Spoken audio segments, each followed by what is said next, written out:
de San Juan, mucho gusto.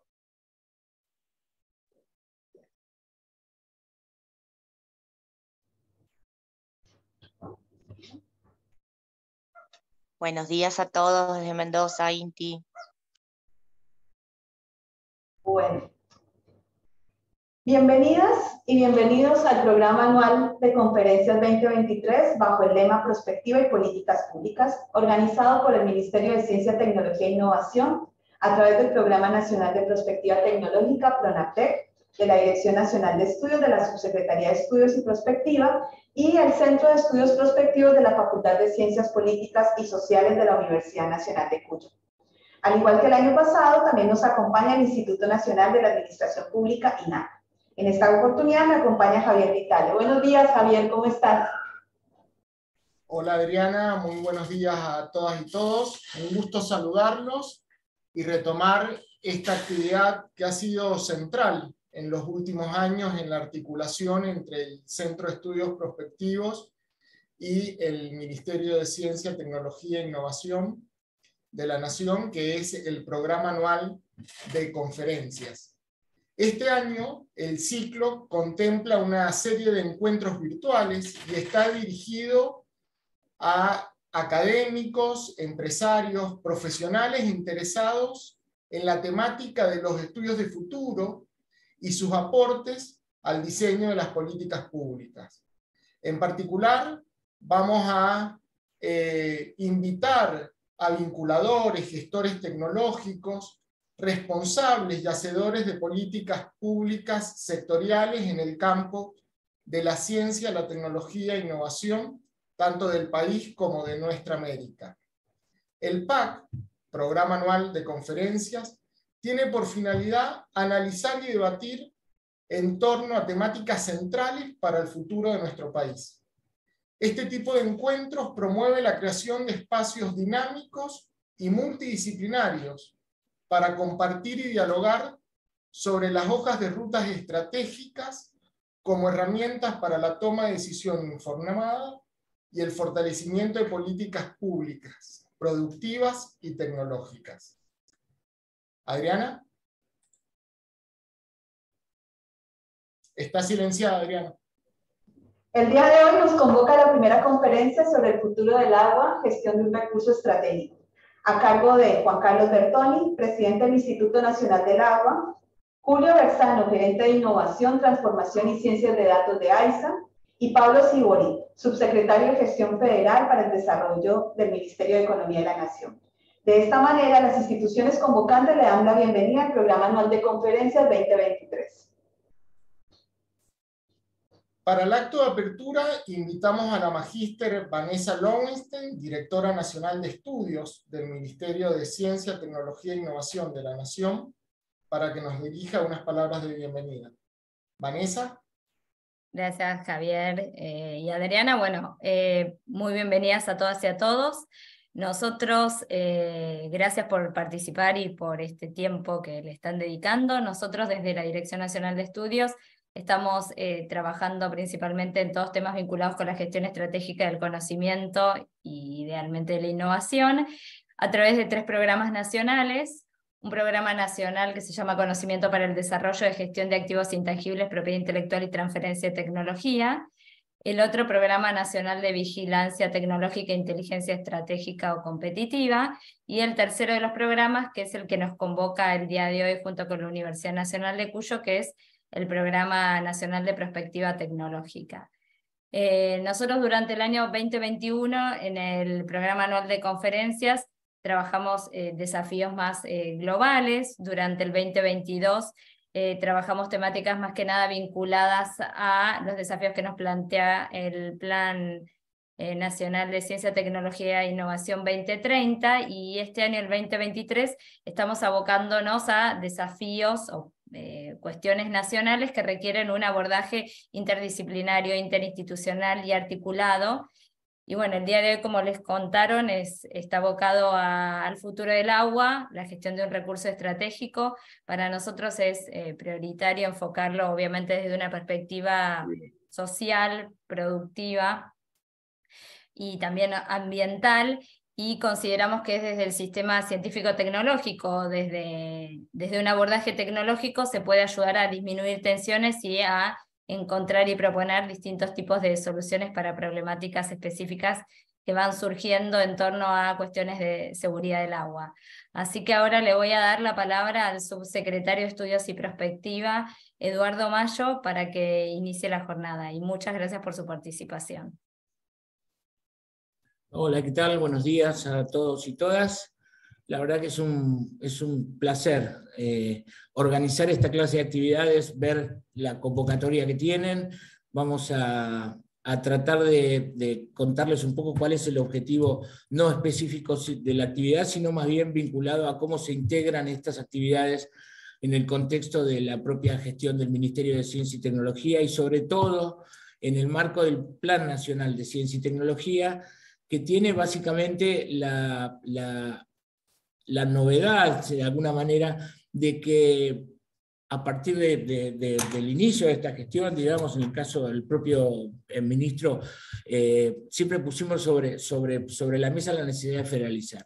Y una forma de federalizar me parece que tiene que ver con esta posibilidad de empezar a compartir de manera articulada cómo trabajar problemas complejos, como son, por ejemplo, el que nos nuclea el día de hoy, que es el tema del agua. Claramente el agua no es, la gestión del agua, la solución, digamos, no es una solución que se va a verificar desde una sola posición, es algo que es un problema que se tiene que construir. Claramente excede lo de la gestión nacional, es un problema absolutamente federal. Me inclino a pensar, pese a no ser experto en el tema, que es un problema regional, claramente, de modo tal que me parece que esta manera de empezar a trabajar estas cuestiones, esta manera de discutir, esta manera de construir los problemas complejos y multicausales, digamos, que tienen que ver en este caso con el agua, es una forma de mejorar la calidad de las políticas, es una forma de mejorar los procesos de articulación, tanto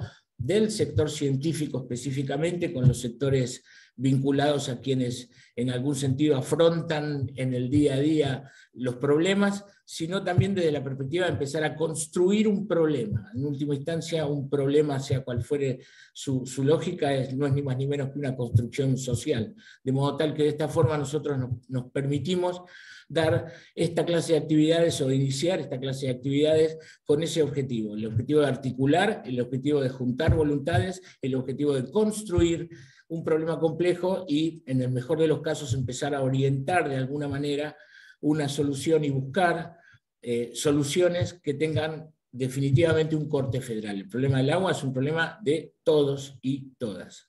Así que no tengo mucho más para decir, los dejo con los expertos en el tema. Muchísimas gracias y que tengamos una gran jornada de trabajo. Muchísimas gracias. Gracias, Eduardo. Vamos a dar algunos anuncios, parte de la organización del evento. Los expositores tienen 15-20 minutos para sus disertaciones.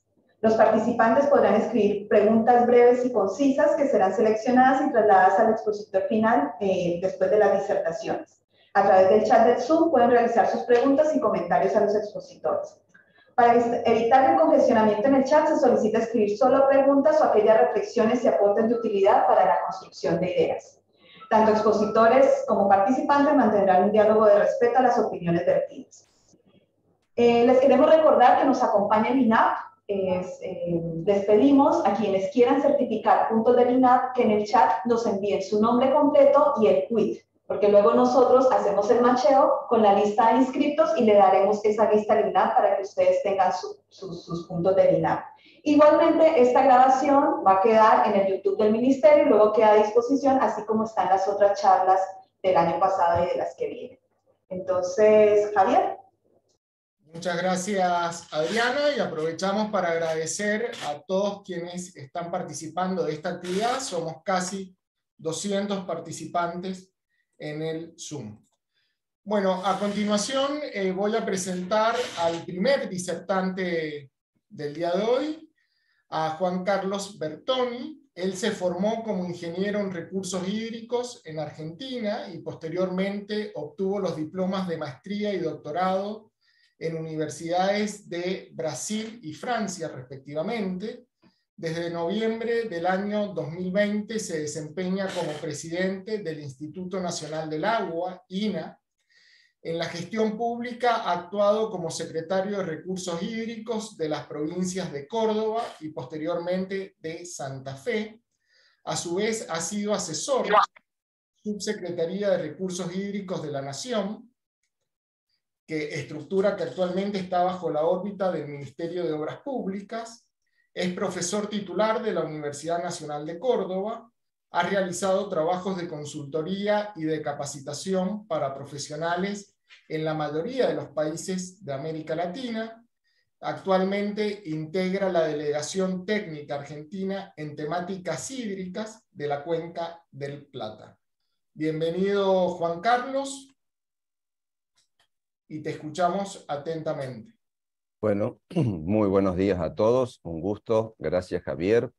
Bueno, ante todo, mi agradecimiento en nombre del Instituto Nacional del Agua de darnos un espacio al INA para compartir con todos los asistentes, con todos los oyentes, estas reflexiones sobre un tema realmente, creo que es realmente importante para la sociedad, que es el futuro del agua, ¿no es cierto? Es decir, cómo el agua se deberá gestionar, cómo debemos gestionar de aquí en más para tratar de prepararnos mejor para lo que se viene. Así que, si ustedes me permiten, yo voy a estar pasando una presentación. Obviamente no vamos a agotar absolutamente el tema en unos 20 minutos, pero por lo menos voy a tratar de dar un pantallazo general. Así que, Javier, si eres tan amable, te voy a agradecer. Empezamos a transitar la próxima.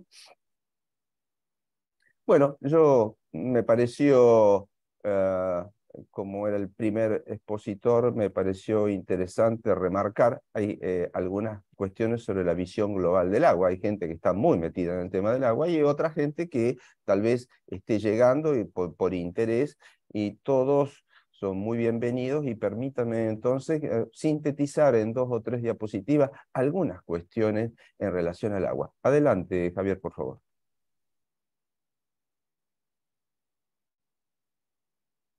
Bueno, esta diapositiva, de alguna manera, es una diapositiva que yo utilizo en los últimos tiempos, y la verdad es algo que seguramente casi todos conocemos, pero tenemos que tomar conciencia que el agua es absolutamente transversal a todas las actividades del ser humano y de los ecosistemas. Fíjense cómo sintetiza la diapositiva, interliga la sociedad, el ambiente, la economía y hasta la cultura y la religión.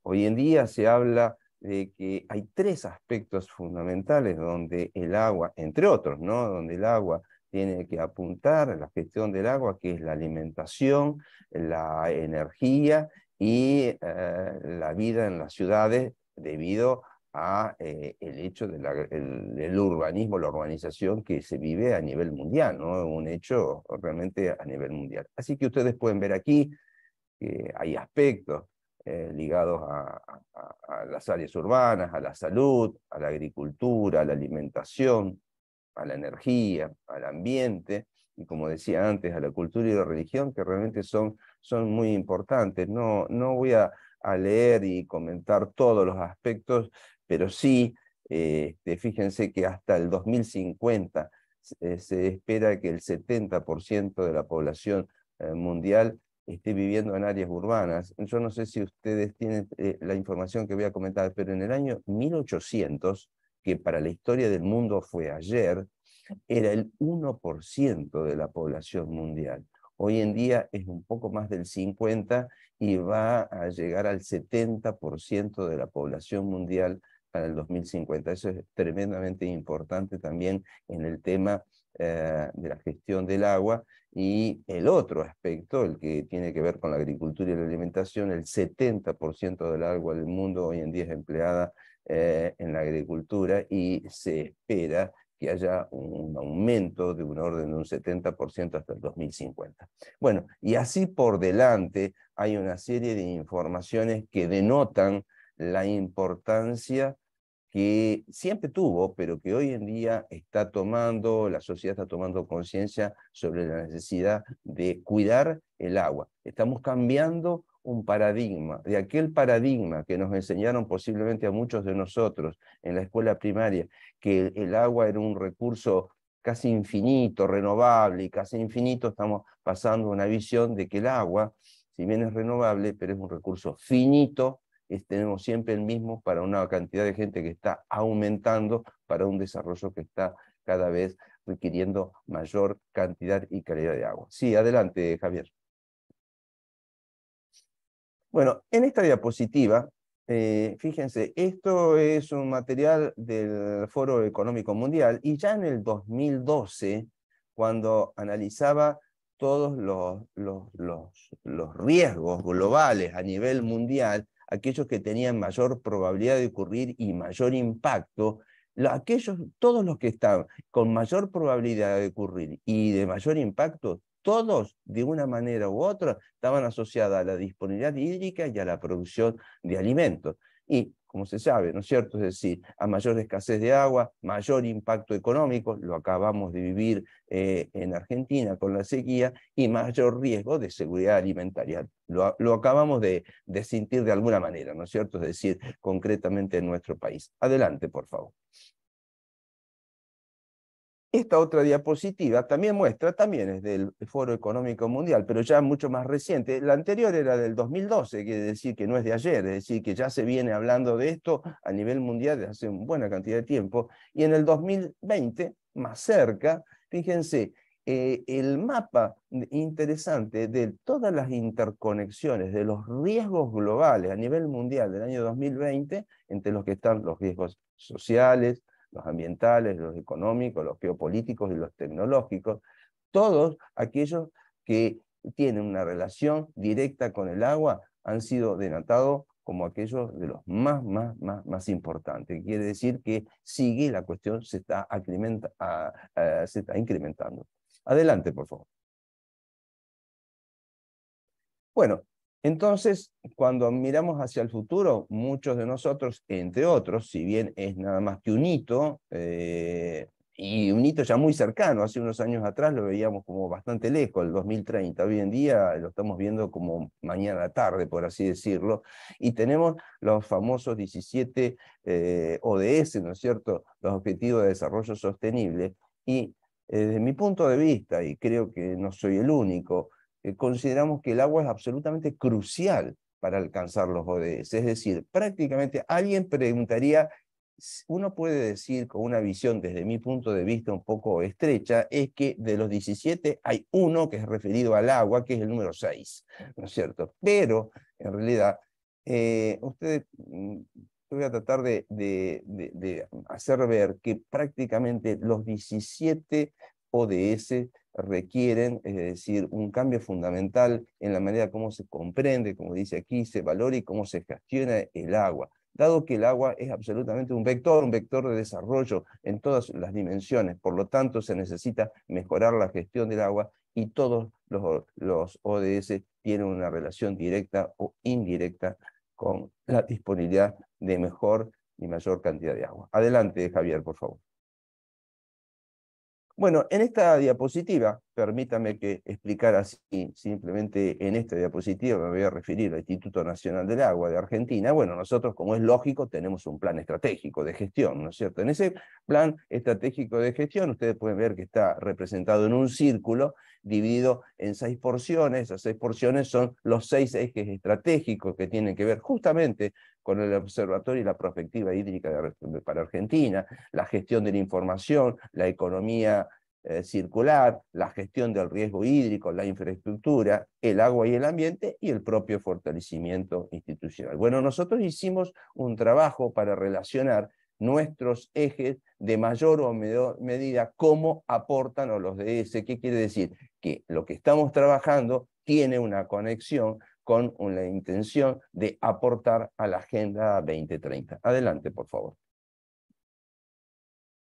Vamos entonces a destacar algunos aspectos de Argentina en temas hídricos, ¿no es cierto? Por supuesto, y va a ser seguramente sintético y Seguramente algunos de ustedes dirán, bueno, pero faltaron muchos más. Bueno, es una cuestión de tiempo. La primera cuestión que nosotros tenemos que decir, que yo quisiera reflejar, es que Argentina tiene una importante disponibilidad hídrica global. Fíjense, ahí en el gráfico a la derecha, ustedes tienen representado el mundo, ahí en un círculo, una esfera, y dice estrés hídrico 1000 metros cúbicos por habitante y por año. Eso fue establecido ya en el año 1994 por Naciones Unidas. ¿Qué quiere decir? Que un habitante en promedio se necesita 100 litros por día, o sea, 1000 metros cúbicos por año. Ese sería por debajo de 1000 metros cúbicos por año, por habitante, se ingresa en un estrés hídrico. Ahora bien, Argentina, de esos 1000, tiene 27.000. Si hacemos la cuenta, tiene 27.000 metros cúbicos por habitante y por año. Por otro lado, tiene una variedad de clima, que todos conocemos los argentinos, tiene una diversidad de ecosistemas, por lo tanto, realmente estamos agraciados desde ese punto de vista en materia hídrica en Argentina. Ahora bien, la otra cara de la moneda es que esa importante disponibilidad hídrica está asociada a una gran heterogeneidad espacial y temporal de esa disponibilidad. Fíjense que, simplemente como lo dice el gráfico, de los 27.000 metros cúbicos por habitante y por año, 20.000 disponibles están en la región húmeda, en la Cuenca del Plata, pero en el resto del país tenemos, en algunos lugares, menos de el nivel que se necesita para salir del estrés hídrico. ¿Eso qué quiere decir? Que es un país tremendamente heterogéneo en lo espacial y también en lo temporal. Por lo tanto, también sabemos que en nuestra región, la región central de la Argentina, por ejemplo, y demás, tenemos una alternancia prácticamente constante entre periodos secos y húmedos que conducen a sequías y a inundaciones muchas veces, tanto urbanas como rurales. Adelante, por favor, Javier. Bueno, en esta diapositiva y con estos 4 mapas de la Argentina, trato de sintetizar para ustedes 4 características que me parecen importantes. La primera, que Argentina, no todo el mundo conoce esto o toma conciencia, es el país sudamericano con el mayor porcentaje de territorio con características áridas y semiáridas. 67% de la Argentina tiene estas características, incluso supera a Chile, que es el país que tiene el desierto de Atacama, de Perú también, ese tipo de cosas. Argentina, a nivel sudamericano, tiene fundamentalmente estas características. Más allá de lo que aparece muchas veces hacia afuera, es la pampa húmeda y la Cuenca del Plata. Pero tenemos que ver realmente toda la otra parte del país. La segunda, que yo hablaba antes del urbanismo, Argentina se destaca en ese sentido por tener un altísimo porcentaje de población que vive en centros urbanos de distinto tamaño. El 93% de nuestra población, lo están viendo ahí en el mapa central, en color rojo, está localizado en ciudades, y la característica del país, al igual que otros países latinoamericanos, que tenemos grandes conglomerados urbanos y luego amplias regiones deshabitadas. Eso también influye en la gestión del agua. Por último, en los 2 mapas que tenemos hacia la derecha, ustedes pueden ver un mapa con las principales cuencas hidrográficas del país y por otro lado un mapa con las provincias pintadas en distinto color que relacionan lo que ocurre con la gestión del agua, porque desde la nueva constitución del año 94, nuestro país tiene una gestión absolutamente federal del agua, es decir, que cada provincia tiene el dominio y la jurisdicción provincial sobre el ambiente y sobre los recursos naturales y sobre el agua. Por lo tanto, se generan algunos problemas cuando las cuencas nacen en una provincia y se extienden por otra provincia o por algunas más. Eso ha llevado que ya al inicio de este siglo, es decir, desde el año 2000, 2001, 2002, se trabajara en el desarrollo de los principios, consensuando principios rectores entre todas las provincias y la creación del Consejo Hídrico Federal, que está cumpliendo 20 años y que está organizado, como ustedes lo pueden ver en el último mapa, digamos, en 6 regiones que están indicadas aquí con distintos colores de la provincia. Adelante, por favor, Javier. Entonces uno podría decir, bueno, ¿y cuáles son los problemas hídricos? Esto no voy a leer a todos, pero conocemos, hay deficiencias en el abastecimiento humano, se ha avanzado muchísimo en eso, sobre todo en el abastecimiento de agua potable, y aunque menos, también se ha avanzado en el saneamiento, pero hay todavía problemas, no solo siempre se necesita tener redes de colecta, de servicios cloacales, sino un adecuado tratamiento, y ahí es donde está tal vez el talón de Aquiles de la cuestión. Hay contaminación por efluentes industriales y domésticos, impactos hidrológicos por el desarrollo urbano tradicional, y una serie también de problemas también en áreas rurales y demás, como las alteraciones por el uso del suelo agrícola, la ejecución de obras no adecuadas, digamos, en el manejo de las aguas, que se vislumbran cuando tenemos periodos húmedos, como grandes inundaciones. La gestión de riesgo también estamos muy deficientes en muchos lugares, digamos, en relación a los parámetros que hoy en día se utilizan a nivel mundial, y tenemos cierta degradación de acuíferos, erosión hídrica y degradación de humedales, entre otros aspectos. Adelante, por favor. ¿Qué quiere decir esto?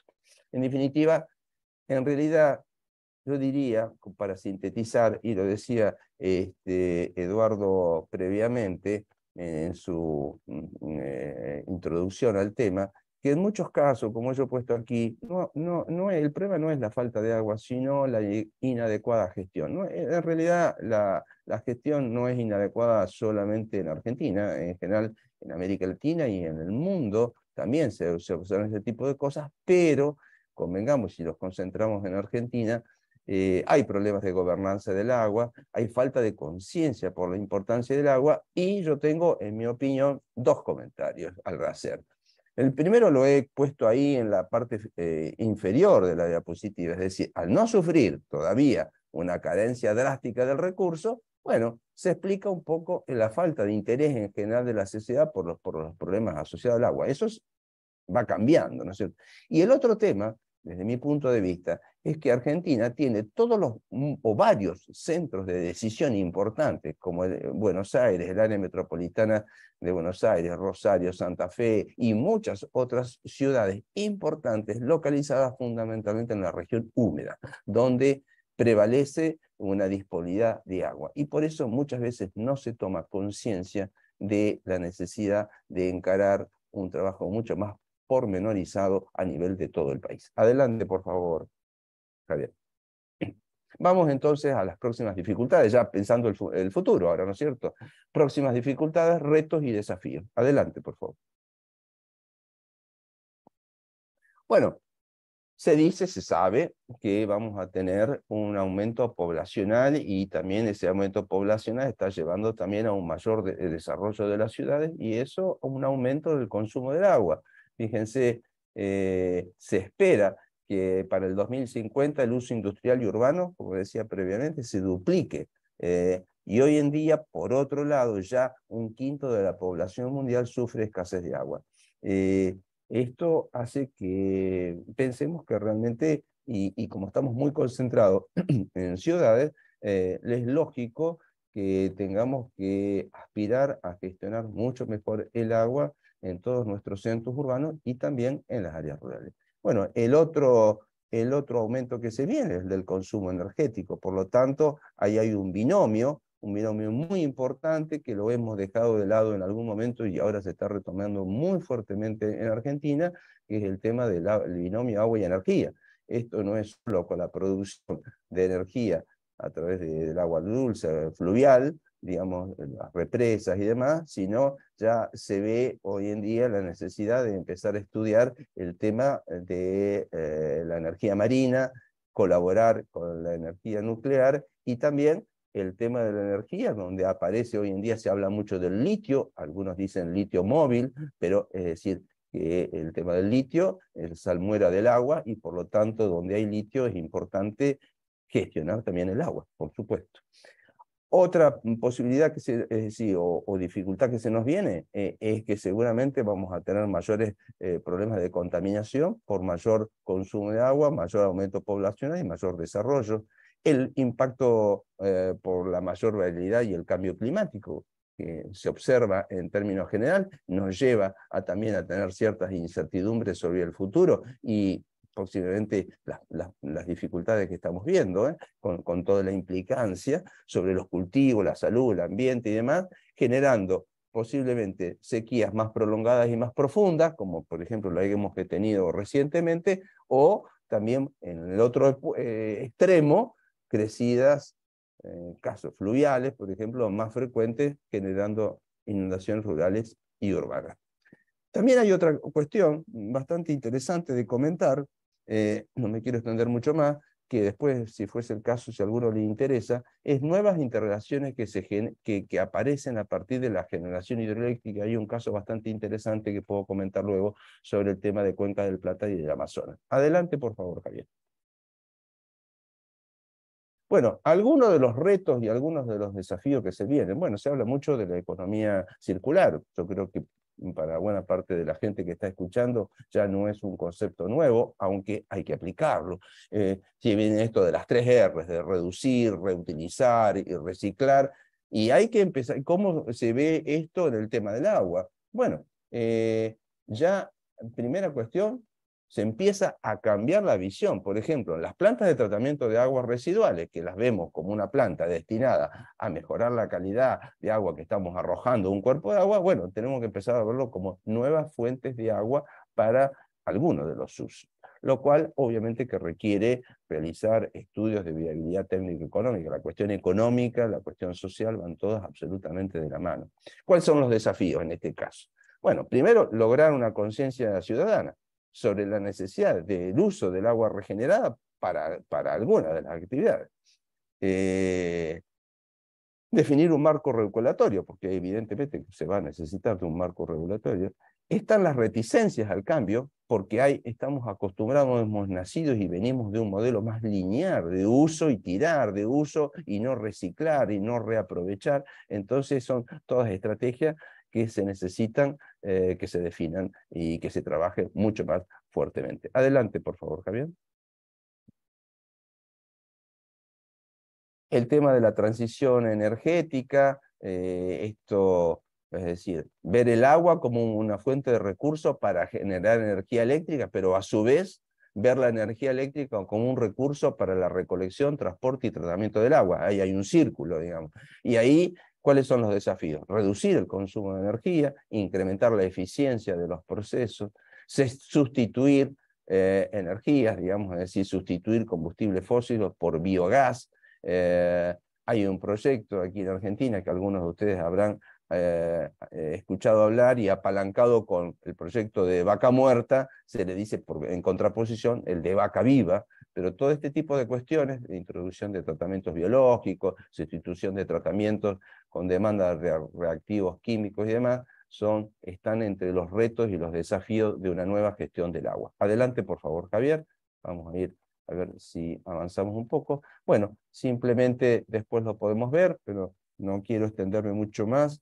El tema de inversión, obviamente, ya entiendo que mis colegas lo van a abordar, pero como el agua es considerado un bien público, vital y básico, y que tiene que ser cuidada, es necesario que el ciudadano asuma que debe contribuir económicamente. Y entre otras cuestiones, yo quiero destacar que, bueno, por más que hace muchos años que estoy en la gestión del agua, me asombra que todavía en muchas regiones, y seguramente mi colega de AISA podrá hablar al respecto, el tema de la micromedición no está avanzada en prácticamente en buena parte de la región de la Cuenca del Plata. Las ciudades no cuentan con micromedición, y más aún llama la atención cuando en algunas provincias que tienen un gran déficit hídrico realmente tampoco existe ese tipo de cosas. Adelante, por favor. Son todos desafíos. Bueno, aumentar la eficiencia de riego para la producción de alimentos, evolucionar desde la infraestructura típica hacia lo que se denomina la infraestructura verde en las áreas urbanas, en las obras públicas en general y privadas, el monitoreo de variables hidroclimáticas en función de la importancia de la variedad del cambio climático están dentro del centro, y felizmente en Argentina estamos desarrollando desde la ciencia, la tecnología e innovación equipamientos propios nacionales para el monitoreo, como por ejemplo de radares meteorológicos. Adelante, por favor, voy pasando por una cuestión de tiempo y quiero ir a las reflexiones finales. Bueno, la primera, que me parece es muy apropiada para este caso, dado que esta es una actividad promovida desde el Ministerio de Ciencia, Tecnología e Innovación, es la necesidad de superar lo que muchos llaman el Valle de la Muerte, y por eso lo traigo aquí, no es un nombre que lo he puesto yo, que es necesidad de superar un valle que existe entre la comunidad académica y científica local y nacional con las problemáticas nacionales. Esto, por decirlo de una manera, tenemos mucho conocimiento en los organismos técnicos científicos, en las universidades, y no siempre todo ese conocimiento que tiene mucho de innovación se aplica, pero por otro lado tenemos muchas aplicaciones, es decir, se invierte mucho dinero en provincias, municipios, ministerios y demás, y no tienen la adecuada innovación o conocimiento. Por lo tanto, eso es un tema que hay que trabajar muchísimo con el medio productivo y con el sector público y privado. También la formación de recursos humanos para la gestión de agua es tremendamente importante. La integración interdisciplinaria y el relacionamiento interinstitucional, y en ese sentido, la verdad, quiero destacar la labor del Ministerio de Ciencia Técnica e Innovación, porque en esta gestión, en estos 4 años, se ha trabajado muchísimo, se ha avanzado muchísimo a través de los 17 o 16 organismos del CICIT, del Consejo Interinstitucional de Ciencia y Tecnología, y de las universidades nacionales, ¿no? Y el trabajo interinstitucional tremendamente importante.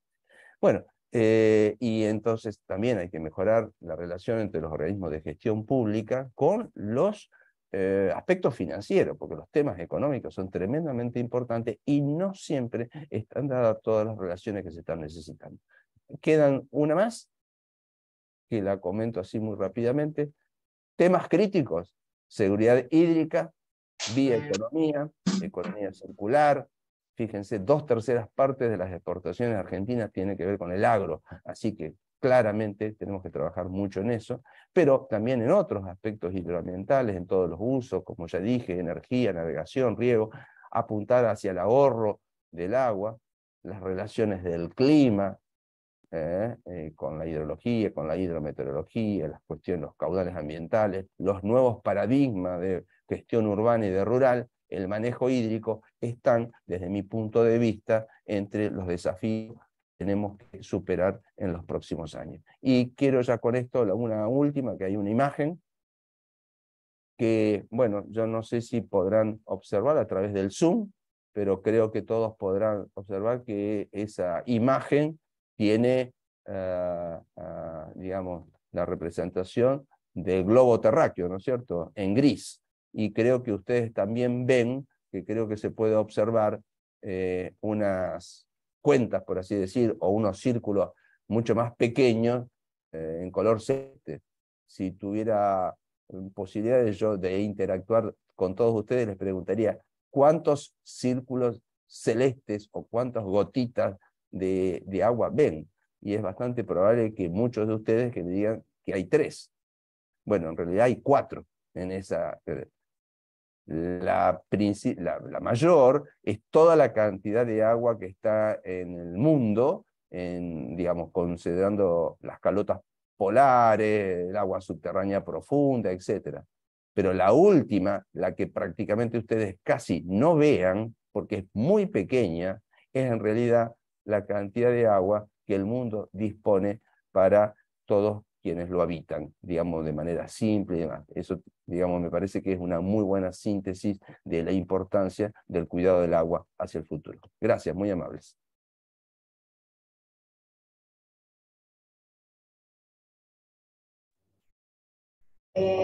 Doctor Juan Carlos Bertoni, muchísimas gracias y muy contundente el mensaje final.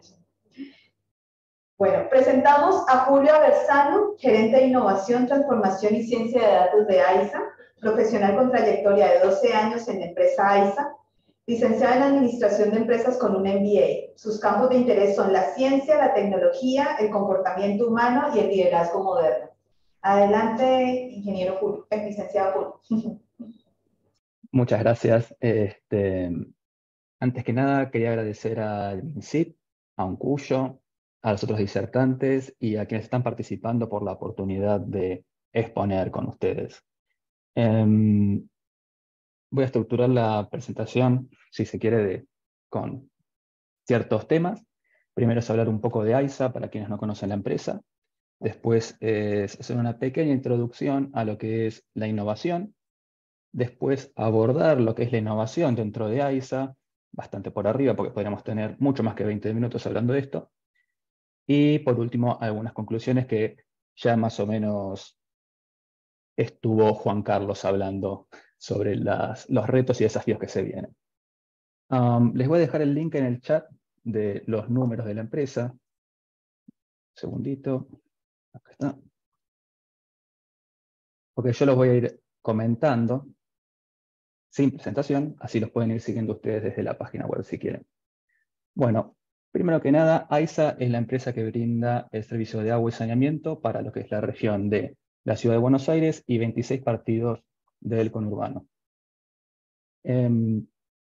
Tenemos una superficie de concesión de más de 3.300 kilómetros cuadrados.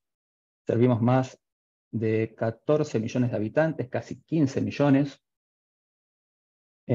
Nuestra infraestructura comprende más de 24.000 kilómetros de cañerías de agua, más de 17.000 kilómetros de cañerías de saneamiento, 3 plantas potabilizadoras bastante grandes, más de 830 pozos para extracción de agua de pozo, exactamente. Se trata alrededor de 6 millones de metros cúbicos día de agua. Tenemos después, para lo que es la otra parte del proceso que es saneamiento, 20 plantas depuradoras, tratan alrededor de 2 millones de metros cúbicos día, y 181 estaciones de bombeo. ¿Qué hacemos en AISA? Tomamos el agua, la captamos, la procesamos, la distribuimos, después tomamos lo que es el saneamiento, lo captamos, lo procesamos y lo volcamos de vuelta al cuerpo de agua. Nacemos en el 2006 como organización a través de un decreto, decreto nacional, que establece que la empresa es una sociedad anónima con un 90% de participación del Estado y un 10% de los trabajadores representados por el sindicato. Además de esto, la empresa en sí nace en el 2006, pero la actividad tiene más de 100 años y nace con obras sanitarias. Con lo cual, dentro de la empresa tenemos una gran variedad de formas de ver el mundo, de pensar, de actuar. Tenemos más de 7.000 personas trabajando hoy en la empresa, una gran variedad de profesiones, de generaciones, y además tenemos una infinidad de procesos y muchas áreas que se encargan de cada uno. Además de esto, estamos hablando de un servicio que es esencial no solo para la vida humana, sino para toda la actividad. Como decía Juan Carlos, en lo que eran los ODS y lo que es el desarrollo, si se quiere, de la sociedad moderna, el servicio de agua y saneamiento es básico. No podríamos tener una ciudad, no podríamos tener el complejo, si se quiere, económico que tenemos hoy sin tener estos servicios básicos. Y al ser esencial, justamente caemos en un pequeño problema con innovación que está muy regulado. Y no podemos hacer grandes cambios en lo que es esto.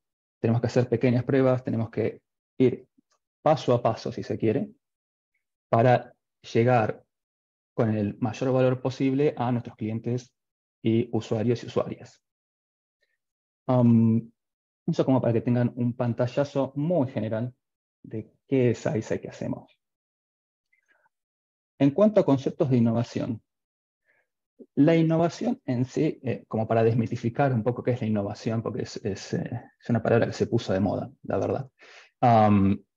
Pero en sí, ¿qué es la innovación? ¿Qué es el core, el núcleo de la innovación? Es un conjunto de métodos y acciones, ¿sí?, que buscan dar soluciones a un desafío que hoy por hoy tiene soluciones que son inadecuadas, no están disponibles o simplemente no son prácticas.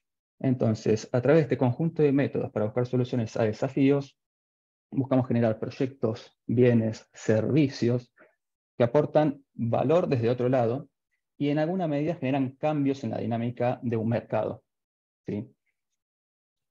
Tiene que ser justamente algo nuevo, un nuevo desarrollo, una nueva forma de hacer las cosas que hasta ahora tal vez no se venía pensando o se hacía en otro sector y se trae. Se puede clasificar de varias maneras de innovación. De hecho, si lo buscan en Google van a ver que tiene muchísimas formas de clasificarla. Pero a mí en particular me gusta una que se usa, está en un artículo de Greg Sattel, se llama el autor, de Harvard Review. Clasifica 4 tipos de innovación general, ¿no? En base a qué tanto se conoce un mercado o un área y qué tan bien definido está un problema. Esas son las 2 variables principales. Y las 4 formas de hacer innovación, empezamos por la innovación básica, que básicamente es investigación, ¿sí? Investigación y desarrollo, lo que uno se imagina un laboratorio. Esto es cuando desconocemos un problema y desconocemos una dinámica, un mercado, un dominio. Tenemos que volcarnos de lleno a investigar para generar conocimiento, generar saber, y a partir de eso poder generar otras soluciones a los problemas que se vayan presentando. Básicamente se busca con la investigación descubrir nuevos fenómenos, ¿sí? Investigar, justamente. Después se habla de el segundo tipo de innovación, se llama revolucionaria. Se da cuando se introduce un nuevo producto al mercado, que no se esperaba, que no tenía una demanda, y de golpe explota. Un caso de esto puede ser, por ejemplo, el iPhone, allá por 2007, 2006, no me acuerdo de los 2 años. Un producto nuevo, básicamente, tecnología nueva, que a partir de ese momento generó una nueva dinámica completamente en el mercado que antes no existía. Después, el tercer tipo de innovación, por lo general, se habla de innovación disruptiva. La innovación disruptiva se da cuando entendemos el mercado, ¿sí? Entendemos el contexto en el que se están dando las cosas, pero no exploramos todos los problemas y soluciones posibles. Entonces, lo que hace una innovación disruptiva es cambiar un modelo de cómo opera el mercado, de cómo opera un negocio. Puede ser una empresa que saca un producto nuevo a un costo muy bajo para introducirse en el mercado, puede atender a clientes y usuarios con necesidades que hasta ahora desconocíamos, pero la clave va hacia un modelo de negocios. La revolucionaria ataca al mercado, por así decirlo, la disruptiva va hacia un modelo de cómo se genera un ingreso, un producto y se entrega valor. Y por último, la cuarta es la innovación que se llama sostenible o incremental, que es un poco un oxímoron, porque si yo les digo innovación sostenible, es raro. No es precisamente lo que uno se imagina de salir del status quo, ¿sí? Estamos sosteniendo algo. ¿Y a qué apunta este último tipo de innovación? Precisamente a generar valor, por un lado, para sostener una ventaja competitiva, o en el caso de la innovación incremental, que es muy similar, es para generar un proceso de mantenimiento y mejora de eficiencia. Este tipo de innovación, esta última, recuerden que estábamos con investigación revolucionaria, disruptiva e incremental. Nosotros en AISA, en un principio, nos paramos sobre el incremental. ¿Sí? Y ahora voy a pasar a hablar un poco de cómo tomamos en AISA la innovación. Al no ser una empresa que no tenemos productos comercializables, ¿sí? No somos una empresa comercial, no tenemos la estructura preparada para eso. Y la innovación, como se entiende por afuera, en términos más marketinero, por así decirlo, es cómo llegar a darle más valor a usuarios, usuarias y clientes. Parándonos desde ese punto, una forma de llevar más valor es aumentar la eficiencia, mejorar las tareas de mantenimiento, ser eficiente en todos los procesos, disminuir costos. Y ese es el concepto que nosotros tenemos dentro de AISA para implementar innovación. No necesariamente son grandes cambios disruptivos, como dije previamente, el servicio es esencial, hay que mantenerlo, está muy parametrizado. Es difícil en ese contexto innovar. Con lo cual, lo que hacemos es ir por pequeñas diferencias de mejoras en distintos procesos. Piensen que la empresa tiene 100 años, tiene más de 7.000 personas. Con lo cual, las diferencias en todos los pequeños procesos, en todas las cosas que se pueden optimizar, cuando se suman, generan un cambio grande. Y eso es a lo que apuntamos. Pequeños cambios incrementales que se sostienen en el tiempo y que a medida que pasa el tiempo, aumenta el valor de lo que hacemos. También tenemos la capacidad dentro de la gerencia de financiar nuevos proyectos. Nuestro concepto es, en cierta medida, ser un campo de prueba, si se quiere. Yo hablo de una metáfora que es una nube. Tomamos ideas que se evaporan desde la organización, conformamos una nube en la cual concentramos las ideas, concentramos si se quiere, este ímpetu de generar soluciones, esta necesidad que existe, las procesamos y luego de esa nube bajamos como si fuera gotas de agua, lluvia, proyectos que vuelven a la organización. ¿Sí? Pero tiene que ser algo separado al día a día de la organización. Si no, es muy difícil innovar. Uno tiene que romper con las estructuras, ¿sí?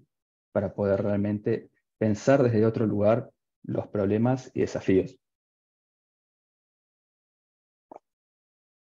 Justamente por eso tenemos la capacidad de financiar las primeras etapas de algunos proyectos, ¿sí? Dentro de la misma gerencia.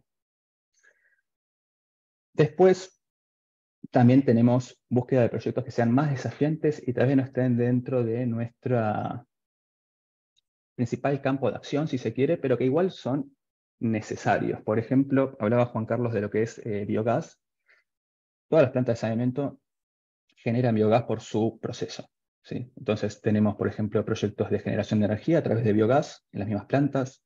Tenemos la utilización de lodos de saneamiento como para restauración de suelo. Se habló de agua de reuso también. El problema del agua de reuso es que a veces no da la ecuación económica porque la tarifa es baja. Entonces, la oportunidad de tener que hacer una gran inversión para usar agua de reuso no termina dando la cuenta económica. Pero igual sigue estando. De hecho, en los otros países, tanto de la región como en otros continentes, ya utilizan estos procesos. Es normal que haya una usina eléctrica en una planta de saneamiento, es normal que los lodos se utilicen para agricultura. Tenés una variedad de usos que hoy por hoy estamos explorando. También, dentro de lo que es la gestión de innovación, tenemos que promover una cultura que permita a la gente salir de su día a día, como les decía, y pensar desde otro lugar qué podemos hacer para generar soluciones a nuestros desafíos. Y ahí ese punto específico lo atacamos con concursos de innovación.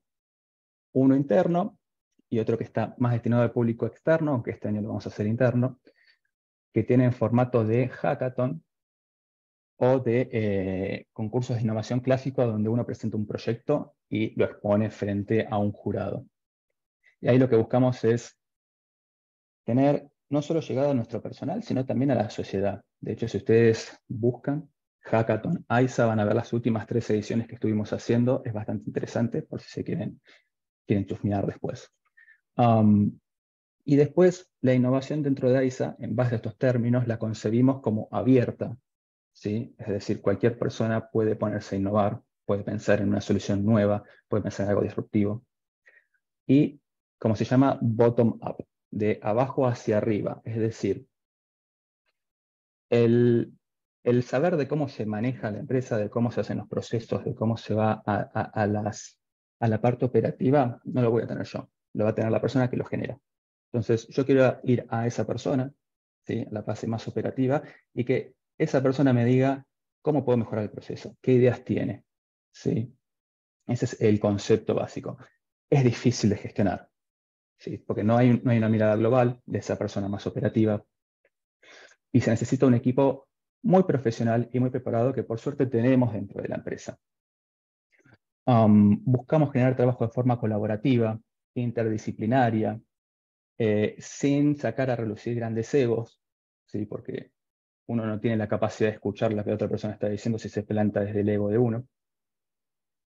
Estamos implementando lo que es toma de decisiones basadas en datos y en hechos, ¿sí? Es algo fundamental, poder hacer un buen diagnóstico, poder tener información clara, precisa y concisa, y en base a eso tomar decisiones. Es clave para la gestión del agua. Tener una buena comunicación y también ir rompiendo con, si se quiere, nosotros lo llamamos silos de información, pero está un poco relacionado a lo que hablaba Juan Carlos de cómo se interrelaciona el ecosistema del agua, ¿sí? Entonces buscamos generar interrelaciones, buscamos que se comunique, que se hable, que se escuchen propuestas, generar nuevas oportunidades en base a eso. Es clave este tipo de eventos para la concientización, para después poder generar acciones, ¿sí? Un par más de cositas de lo que es la gestión nuestra.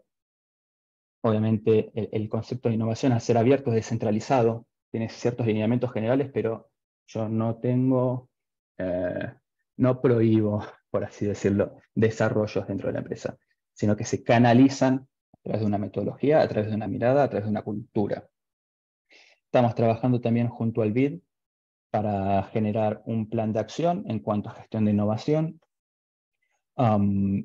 Y más que nada, traerles un mensaje, ¿sí? Desde lo que es la mirada de innovación,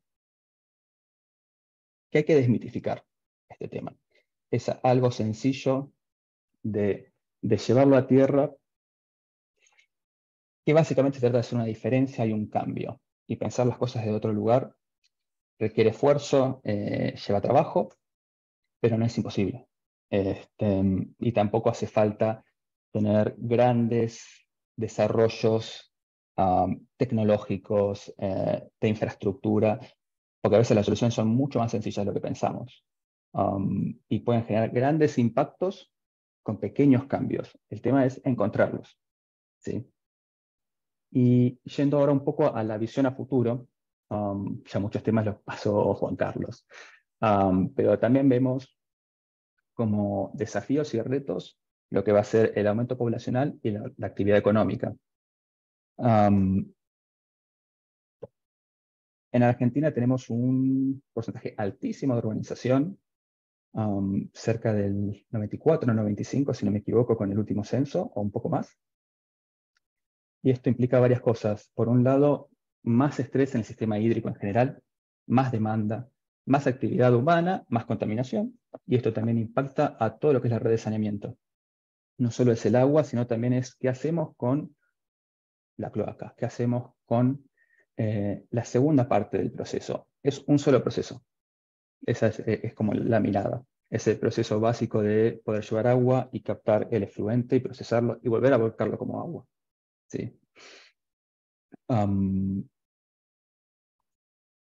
También se habló, Juan Carlos habló un poco del desafío de integrar este ecosistema. Hoy por hoy tenemos actores que están en difusos, ¿sí? Tenemos personas que investigan en las universidades, tenemos personas que investigan desde la nación, tenemos empresas que operan el servicio, tenemos entes de financiamiento internacionales, pero nos cuesta intercomunicarnos. Nos cuesta tener, si se quiere, una coordinación, una gestión eficaz para poder llevar a cabo acciones. Entonces, una de las claves va a ser esa. También otra clave va a ser lo que es el monitoreo para una gestión más eficiente y supervisión de lo que es el recurso. Y claramente la concientización sobre el cambio climático. En el último año, a ver, esta semana tuvimos 27 grados, 28 en Buenos Aires, en la mitad básicamente de invierno. Hace unas semanas estuvo la sequía de Montevideo, se quedaron sin agua. Tuvimos la sequía más importante en Argentina en años. No pasó un año de todo esto. Espero que con estos eventos, por lo menos aumente la demanda de soluciones verdes, aumente la concientización, porque también lo que va a pasar, si más allá de que tengamos conciencia o no, estos eventos se van a ir aumentando en el tiempo. Va a aumentar la frecuencia, va a aumentar también el impacto que tienen. Cada vez va a ser más normal tener una sequía, más normal tener una inundación, y que sean extremos, ¿sí? Es la consecuencia del cambio climático. Con lo cual, es clave empezar a tomar acciones en cuanto a esto, porque nos va a afectar. No hay chance de que no nos afecte. Por otro lado, también la escasez de recursos financieros. Por suerte, al ser obras tan necesarias para el desarrollo, podemos acceder a entes de financiamiento, ¿sí? Como el BID, por ejemplo, que promueven grandes obras. Pero igualmente a lo que es todo el ecosistema no lo favorece, ¿sí? Hoy por hoy la situación económica. Y después lo que es tendencias más globales de lo que es agua y saneamiento. En muchos casos ya está puesto el tema en agenda, ¿sí? Ya es clave la conciencia sobre el uso responsable, sobre lo que es la contaminación, sobre lo que es el cambio climático, sobre lo que es generar iniciativas que sean conscientes con estos puntos. Y creemos que esta concientización a nivel internacional se va a terminar transmitiendo, ¿sí? Va a empezar a haber una conciencia de todas las partes que integran este sistema para poder ir mejorando. Y cerrar un poco esta charla, si se quiere, hablando de que es clave la anticipación y la planificación, ¿sí? Estratégica de lo que vamos a estar abordando en los próximos años, de cómo vamos a estar gestionando, como decía Juan Carlos. Gestionar, al fin y al cabo, se trata de poder hacer una planificación, llevar a cabo acciones, generar un control y hacer acciones correctivas, ¿sí? En un ecosistema tan diverso como es este, que afecta a toda nuestra comunidad, a la economía y al desarrollamiento de la sociedad. Así que esperamos que la innovación y la colaboración se trate de un tema que todos los actores dentro de este ecosistema estén involucrados en hacer, ¿sí? Para tener un futuro más sostenible, que tengamos más resistencia en materia de agua y saneamiento de acá al 2030. Así que muchas gracias.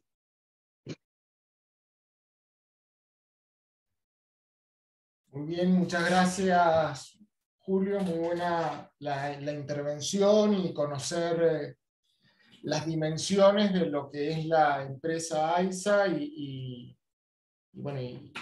los indicadores y datos relevantes que significa.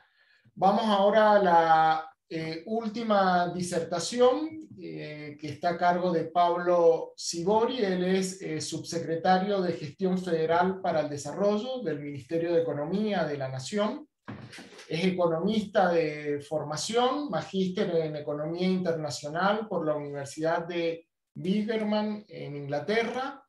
Sus áreas de especialización es el desarrollo económico regional y el desarrollo institucional, consultor en proyectos del Banco Interamericano de Desarrollo, el Banco Interamericano de Reconstrucción y Fomento, el BIRS, el Instituto Interamericano de Cooperación para la Agricultura, el IICA, y el Banco de Desarrollo de África.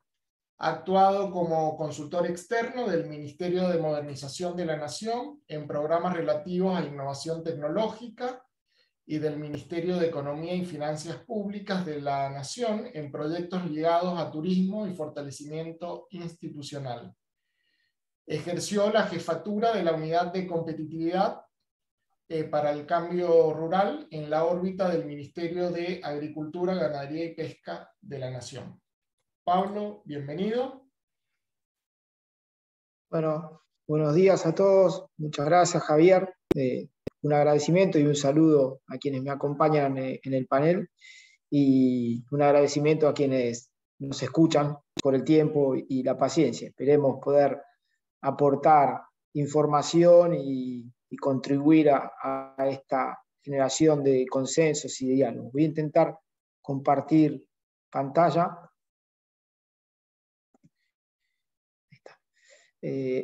Bueno, yo lo que voy a presentar es básicamente un plan que estamos llevando adelante desde la Secretaría de Planificación Federal de la Competitividad y el Desarrollo. Esperen, que quiero pasar. Que tiene que ver fundamentalmente con el uso del recurso hídrico.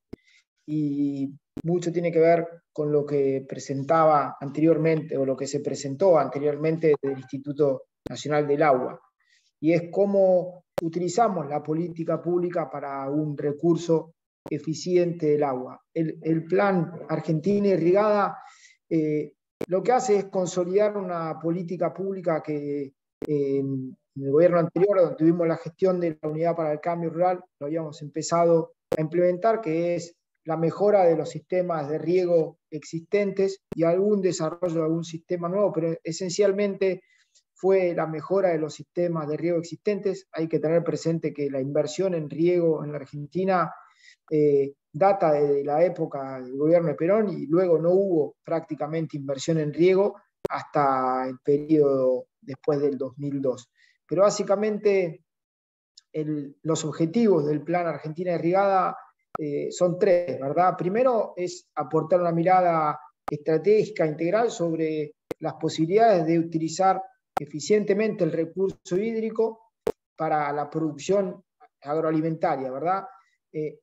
Y ese recurso hídrico está vinculado con mejorar los sistemas de riego, pero fundamentalmente por la incorporación de riego tecnificado por parte de los productores. ¿Y por qué es esto? Porque entendemos que además de una necesidad de aprovechar y hacer un uso eficiente del recurso hídrico, el contexto global en términos de los negocios agroalimentarios lo va a demandar, porque va a ser, ya es, pero se va a profundizar como una medida arancelaria, ya sea por una cuestión de huella hídrica o huella de carbono, por distintos lados. Está claro que es necesario, no solo por una cuestión de un uso eficiente del recurso hídrico, sino también en términos de una mirada de las exportaciones argentinas, va a ser un tema crítico la huella hídrica, y por eso la necesidad de incorporar riego tecnificado por parte de los productores. Ahora, eso implica una mirada estratégica integral de un acuerdo o ciertos consensos entre el gobierno nacional, los gobiernos provinciales y las entidades que participan. En ese marco, el otro objetivo es poder implementar obras de riego, proyectos de riego que fundamentalmente desde una perspectiva, una mirada federal, hay una potestad de las provincias en determinar cuáles son los proyectos que ellos priorizan, y del gobierno nacional consensuando esa estrategia, esa priorización. Son proyectos que tienen que estar enmarcados en una estrategia de desarrollo agropecuario de la provincia, y donde obviamente desde la Secretaría y de esta subsecretaría sí tenemos el vínculo con los organismos multilaterales de crédito y tenemos la gestión de los préstamos que permiten financiar esos proyectos, pero fundamentalmente esos proyectos de riego tienen que dar o lograr que materialicemos objetivos de mejora de la producción en términos de diversificar y mejorar la competitividad de las economías provinciales, entendiendo desde nuestra óptica las economías regionales no como actividades puntuales, sino como el conjunto de actores y actividades que se desarrollan en ciertas áreas geográficas de nuestro país, porque entendemos que definir las economías regionales como un conjunto de actividades es sesgar la utilización de los recursos, y además entendemos que hay una gran necesidad de diversificar la matriz productiva de nuestras de nuestras provincias, sobre todo de las áreas no centrales, porque si uno mira el historial, lo que va a encontrar es que la matriz productiva de la mayoría de las provincias, sobre todo de las que no componen la zona central, mantiene hace bastante tiempo una estructura en términos de cadenas productivas semejante, que además esas cadenas de valor no se han ido complejizando, y eso lo que termina generando es que uno no tenga una matriz productiva que se condiga con la matriz social, y por tanto hay una escasez de generación de empleo o de generación de oportunidades, y también una disminución en las capacidades o potencialidades de exportación y de oferta de alimentos de esas mismas provincias. Entonces, básicamente el Plan Argentina Irrigada busca ayudar a las provincias a partir del fomento de proyectos de riego y de la incorporación de riego tecnificado, de diversificar sus matrices productivas, hacer un uso eficiente del recurso hídrico como materia fundamental para lograr este segundo objetivo. Ahora, ¿en qué se basa o por qué planteamos el Plan de Argentina Irrigada? Fundamentalmente porque cuando uno mira el territorio nacional, lo que uno encuentra es que el 70% de la superficie corresponde a zonas áridas o semiáridas y solamente un 30% es de zonas húmedas. Pero a pesar de esto y con la variabilidad del clima que venimos experimentando, inclusive en ese 30% de zonas húmedas, la necesidad de administrar y manejar el recurso hídrico resulta clave. Pero además, cuando uno mira las 42 millones de hectáreas que se cultivan en la Argentina, solo el 5% se produce con agricultura irrigada. Es decir, hoy la Argentina produce bajo riego solamente en 2 millones de hectáreas.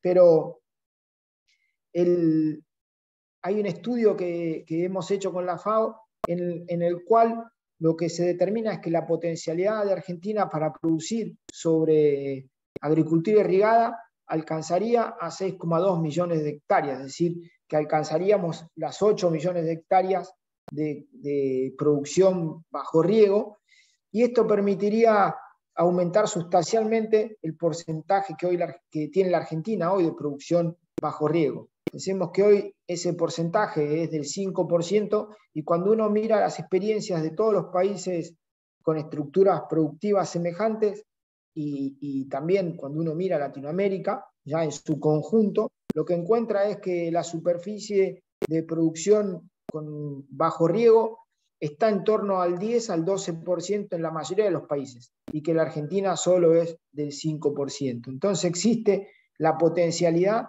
de poder llegar inclusive a superar ese porcentaje que muestran la mayoría de los países.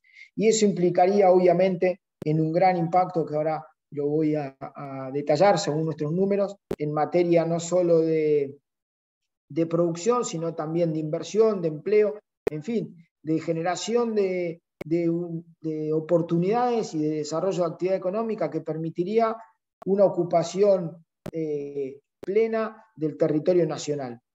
Si uno mira qué ha pasado con la historia de la Argentina en materia de promoción del riego tecnificado, y esto que yo planteé inicialmente, el Plan Argentina Irrigada lo que busca es darle marco institucional a una acción que ya habíamos implementado en el periodo anterior, entre el 2002 y el 2015, en el cual implementamos 49 proyectos, en verdad implementamos más, 49 fueron los que se finalizaron, y eso implicó una inversión de unos 600 millones de dólares, y que luego en el periodo 2016-2019 esa política pública dirigida a potenciar los sistemas de riego se mermó drásticamente, solo 8 proyectos se finalizaron de riego, y ahora nuevamente estamos poniendo en valor la política del riego, de los proyectos vinculados al uso del recurso hídrico,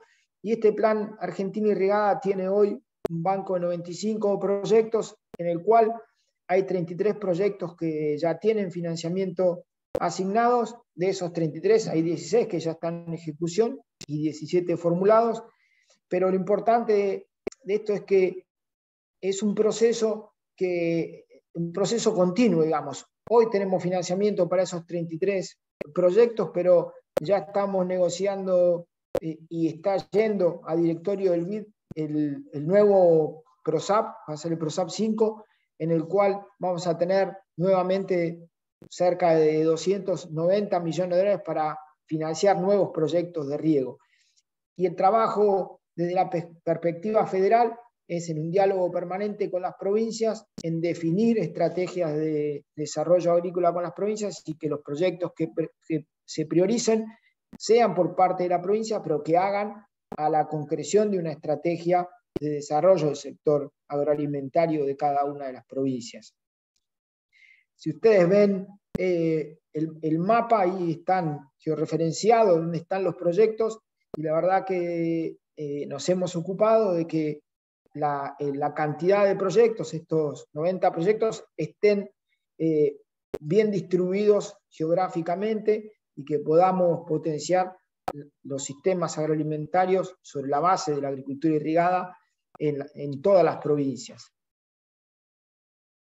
Ahora, de estos proyectos del banco de proyectos que hoy tiene el programa, quiero aclarar que no es que esto es una foto, pero nosotros estamos en una película, ¿verdad? Hoy tenemos esos 95 proyectos, pero estamos en diálogo permanente con las provincias y hay demandas de nuevos proyectos y estos 95 proyectos que están en la presentación hoy ya son una buena cantidad más de proyectos. Pero básicamente, solo para tomar una dimensión de lo que permitiría avanzar en un plan de Argentina irrigada y sobre la base de estos 95 proyectos, eso implicaría una inversión pública de 2.000 millones de dólares, pero que estaría beneficiando a unos 50.000 productores directamente y alcanzaríamos cerca de 2 millones de hectáreas, es decir, duplicaríamos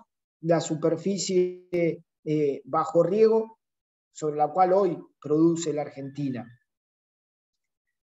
Pero también el punto más importante, o uno de los puntos importantes, es que esta inversión pública implicaría unos 4.000 millones de dólares anuales en términos de incremento del valor bruto de producción. Es decir, que por cada dólar de inversión pública que uno realice, va a tener 2 dólares de incremento del valor bruto de producción, un poco para tener una dimensión del retorno de esa inversión pública y de la importancia en términos de lo que esto implicaría para las economías regionales, en términos de actividad económica, ¿verdad? Pero el punto fundamental es este, y tiene que ver con qué inversión privada tracciona la inversión pública. Es decir, para que la inversión pública termine generando los 4.000 millones de dólares de incremento del valor bruto de la producción, es necesario que haya una inversión privada de 3.000 millones de dólares, asumimos nosotros, en lo que es inversión intrafinca. Y en este punto me parece relevante poner sobre la mesa que el plan Argentina irrigada no es únicamente un plan de infraestructura, sino que a todos los productores que están en el marco de los proyectos de infraestructura que se realicen, tienen la posibilidad de aplicar para aportes no reembolsables para incorporar riego tecnificado y mejoras tecnológicas que hagan al uso del recurso hídrico. Y en ese marco hemos tenido diálogo con la mayoría de los organismos multilaterales y en enero de este año hemos tenido una charla muy particular con el FIDA, que normalmente sus programas se concentran en términos de apoyar a organizaciones de productores. Y le hemos planteado la necesidad de dar aportes no reembolsables a productores de la agricultura familiar de forma individual para que puedan incorporar riego tecnificado. Y le propusimos una experiencia sobre 4 sistemas de riego presurizados y la verdad que la respuesta fue sorprendente. Tenemos a la fecha 200 proyectos de productores de la agricultura familiar que van a incorporar riego en el marco de 4 sistemas de riego. Uno en Catamarca, uno en Tucumán, uno en Salta y uno en Chaco. Es decir que, ¿y por qué lo hicimos? Porque entendemos que el sistema de riego es un sistema en su conjunto, y si no logramos que todos los productores puedan incorporar riego tecnificado, el sistema es ineficiente en su conjunto. Entonces, nosotros necesitamos generar herramientas y políticas que atiendan a aquellos productores capitalizados, pero también a los productores de la agricultura familiar. Entonces, el Plan Argentina Irrigada implica la generación de recursos y la implementación de proyectos de infraestructura, pero también aborda el fomento de la inversión privada en materia de que los productores vinculados a esas obras de infraestructura puedan incorporar riego tecnificado. Y básicamente lo que buscamos es que todo el sistema logre una mayor eficiencia del uso del recurso hídrico. Y obviamente un tema no menor, es decir, un tema central en esto es que este plan de Argentina Irrigada, la implementación de estos proyectos y este mayor desarrollo de la actividad económica implica o permitiría la generación de unos 80.000 puestos de trabajo directos. No estamos considerando acá la generación de puestos de trabajo en la etapa de construcción o de mejora de la infraestructura. Obviamente, ¿de dónde surgen los recursos para financiar los 33 proyectos que estoy hablando? De diversos préstamos con organismos multilaterales de crédito, digo, el PROSAP que proviene del BID, los otros del Banco Mundial, lo que hay del PROSAP 5 y obviamente lo que se está negociando con el Fondo Saudí para el Desarrollo. Pero el punto me parece central en todo esto es cómo se implementa a partir de la utilización de recursos provenientes de los organismos multilaterales de crédito un plan que permita en primer lugar un diálogo permanente con los gobiernos provinciales y con las organizaciones científico-tecnológicas, en particular con el INTA, que es un gran aliado en materia territorial, para definir proyectos de riego que vayan en línea con una estrategia de desarrollo agroalimentario de cada una de las provincias. Pero además, eso tiene que estar encolumnado en una mirada estratégica del país en su conjunto. Un país que busca, o de un gobierno nacional que busca en esta mirada, cómo la Argentina incrementa sus exportaciones y su producción agroalimentaria a partir de la utilización del recurso hídrico en las zonas no centrales, es decir, en las economías regionales, y que además busca de esa manera generar oportunidades y lograr una ocupación plena del territorio. Por eso para nosotros, si bien el título es Argentina Irrigada, el programa para nosotros es un programa de desarrollo de las economías regionales, como bien dije en un principio, no entendiendo las economías regionales como un conjunto de actividades, sino más bien como un conjunto de sistemas económicos en el cual interactúan actores económicos, instituciones, y que definen una estrategia a futuro, que obviamente tiene que ver con mejorar y potenciar las actividades existentes, complejizando esas cadenas de valor, pero también permitiendo la diversificación de la matriz productiva de cada una de las provincias, porque entendemos que esas dos formas permiten generar mayor actividad económica, mayores puestos de trabajo y por tanto lograr el objetivo que nos planteamos, ¿verdad?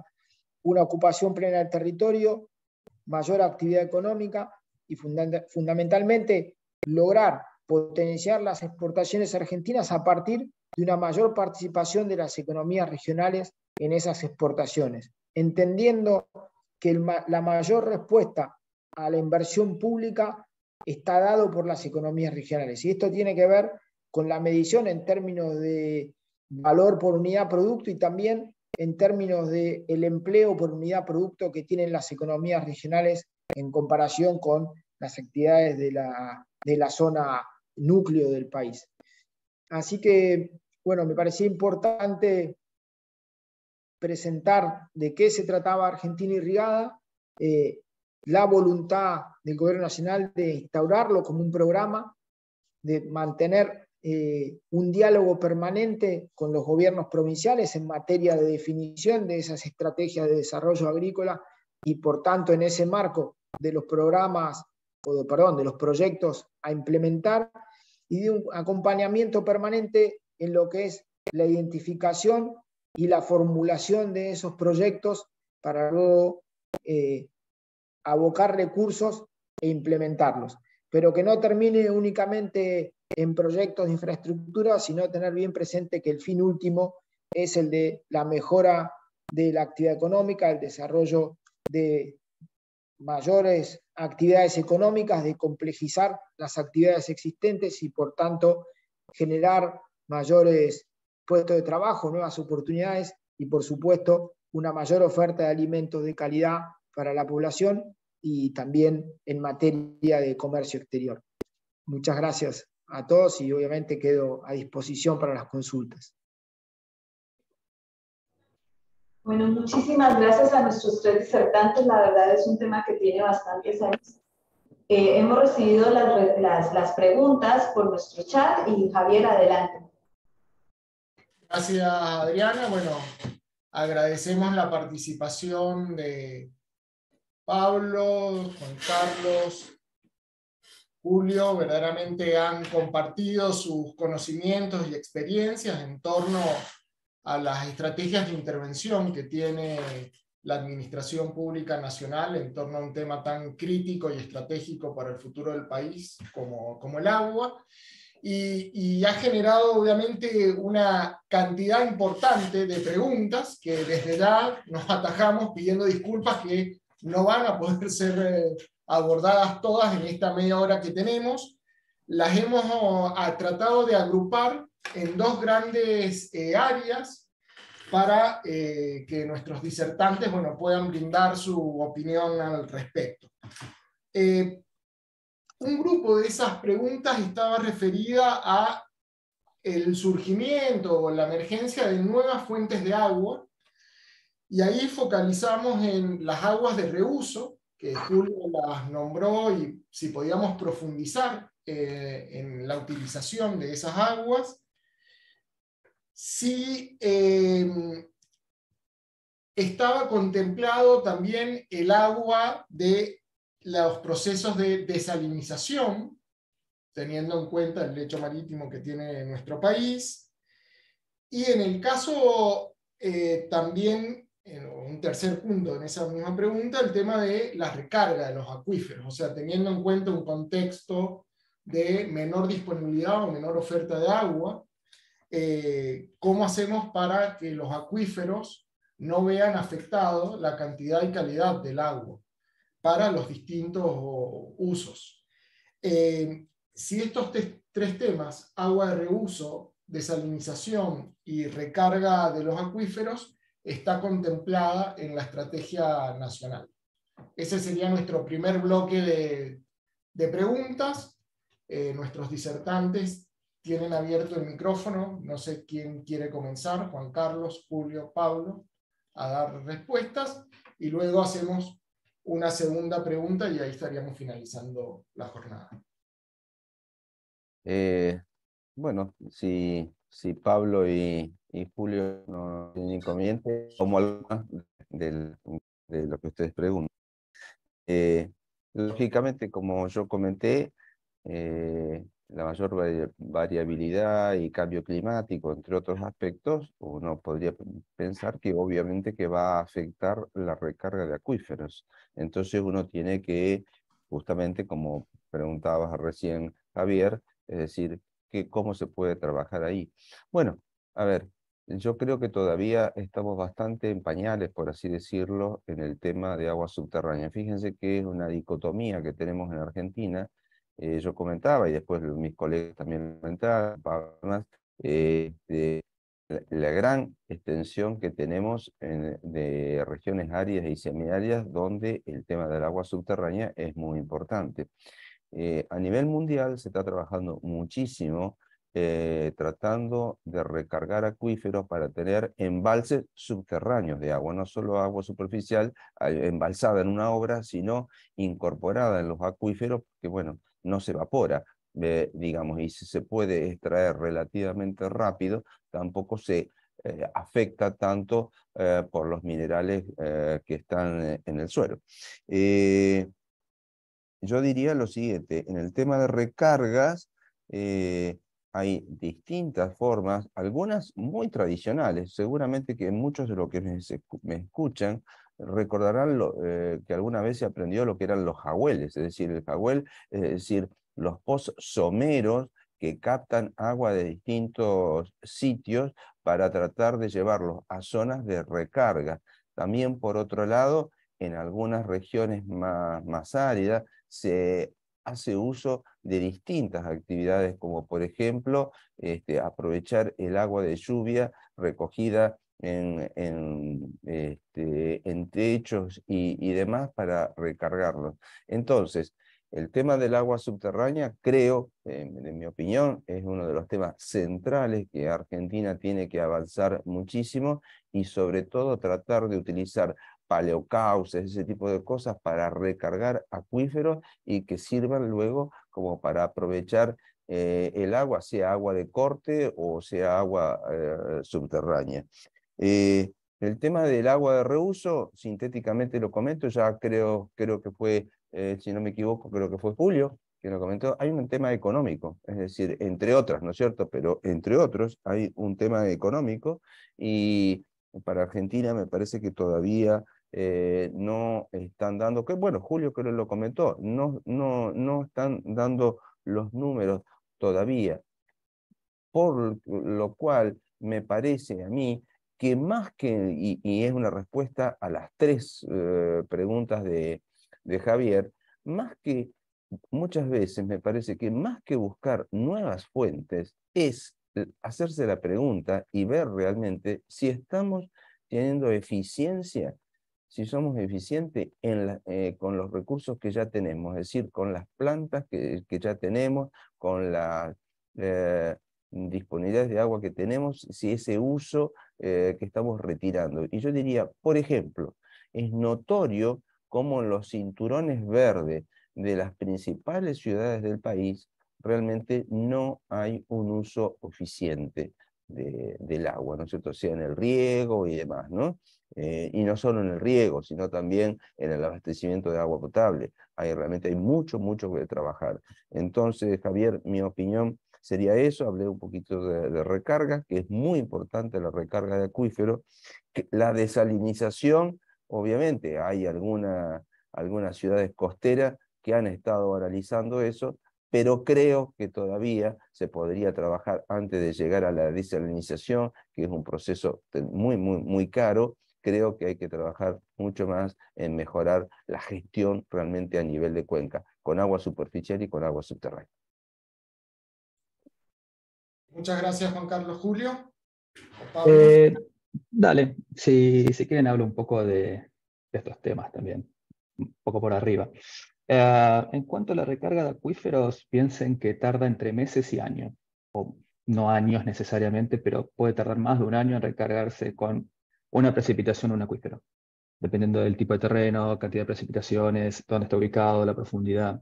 Con lo cual, el principio básico de tener estaciones de recarga en las cuales es más fácil que el agua pase al acuífero es una solución relativamente sencilla, ¿no? Y fácil de implementar. Y después, en cuanto a agua de reuso y desalinización, yo lo llevo más o menos a la misma categoría, que es escasez del recurso. Los lugares donde se implementó esto, había escasez. No tenían acceso a agua, entonces tenían que hacer reuso sí o sí para llegar a cumplir con un cierto nivel. Por ejemplo, San Pablo. San Pablo tiene una de las plantas más grandes de agua de reuso, que hasta lo que manda de su proceso de la planta potabilizadora de agua lo mandan a esta planta para inclusive volver a utilizar el subproducto de la planta potabilizadora en la planta de saneamiento del agua. Otro lugar que es conocido internacionalmente por estas tecnologías es Israel. ¿Sí? Israel, el 80% es un desierto. Y la gran parte del agua que tiene muchísimo salitre. Entonces, sí o sí tienen que poner plantas que sean de reuso y de desalinización. Y el problema, vamos a lo mismo. El reuso en sí es agarrar una parte del proceso de saneamiento del agua y llevarla a un nuevo estándar de calidad. Puede ser un estándar de calidad para un riego, que es, si se quiere, lo más viable hoy por hoy. Un estándar de calidad industrial que requiere subprocesos, porque no es lo mismo que un agua potabilizada, o un agua para consumo humano. Todos estos procesos requieren inversiones grandes. Y piensen que la otra fuente que tenemos de agua potable es el Río de la Plata, en Buenos Aires. El costo de producir 1 litro de agua a través de una planta superficial versus el costo de producir 1 litro de agua a través de reuso no nos da, ¿sí? Entonces, al nivel de inversión que hay que hacer, es más barato sacar agua del río que volver a utilizarlo.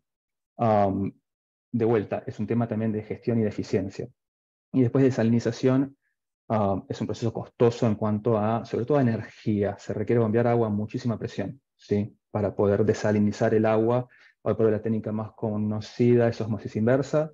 Son baterías de filtros tubulares que el agua pasa a muchísima presión y estos filtros van bloqueando todos los minerales, ¿sí? Y contaminantes. El agua sale prácticamente destilada.